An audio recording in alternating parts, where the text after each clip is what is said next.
For this video, we're going to jump over to finance, and we're actually going to combine a couple areas together here. The current ratio promise, the working capital simulator, and the forecasting and budgeting that we have to make as all. So let's jump over to finance. I'm going to start there. I'm going to click on the bank because the promise we're going to have to make to the bank is going to be what's the current ratio we're going to hit.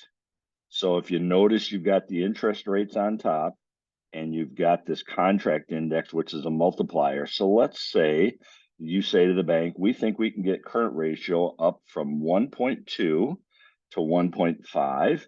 Watch the contract index. It goes down significantly.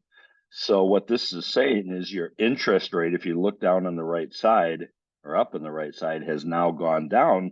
The bank is saying, great, based on what your promise is going to be, you're going to be stronger financially, you're a better risk. We're willing to lower the interest rates. Now, if you click on Strongvault in the little light bulb, bring that up here. Well, for some reason, my computer's not behaving today. So if you go over to the information tab, you'll be able to look at information about the bank as well. I apologize for that. But you're going to be making a current ratio promise to the customer. So let me cancel that, which gets us down to the working capital on the bottom left corner here. This is the actual results from the last round. And then now you and I have to go in, and this is like a what if calculator. So I'm going to go ahead and reset this thing back here. I'm not sure why my computer's misbehaving here today. Okay. Let's say, I know what I did wrong. I can't change the working capital. It's in gray. So let me put this back to what it was, 16.1.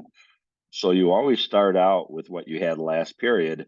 And then these are things you can change either from income statement or from the balance sheet. And you'll go in and change these things and you'll see what the impact is going to be on the working capital. So if you think cash will go up from 2.3 to 3.0, okay, you'll plug that in and you'll see the current ratio go up here.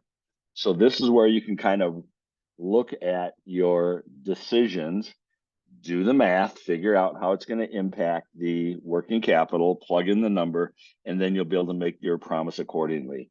If you exceed your promise, you'll get a bonus. If you come underneath, you get a penalty. So you don't want to come underneath here. Financial forecast is another one here on the left side. You have to, in the third round, set a budget and start forecasting.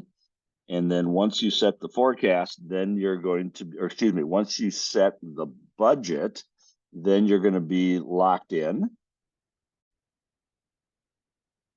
So the computer hiccuped for a half sec there. I apologize. That's why we had to pause. And it's a little choppy there.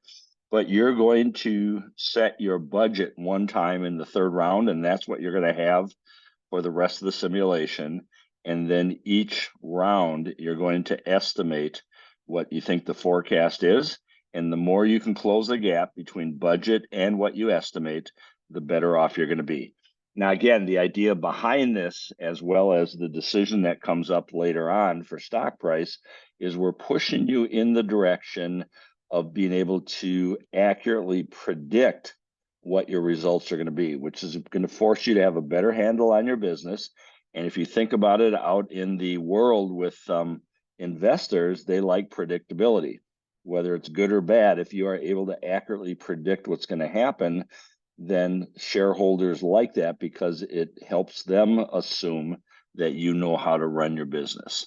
So that'll be what we have going on in those areas.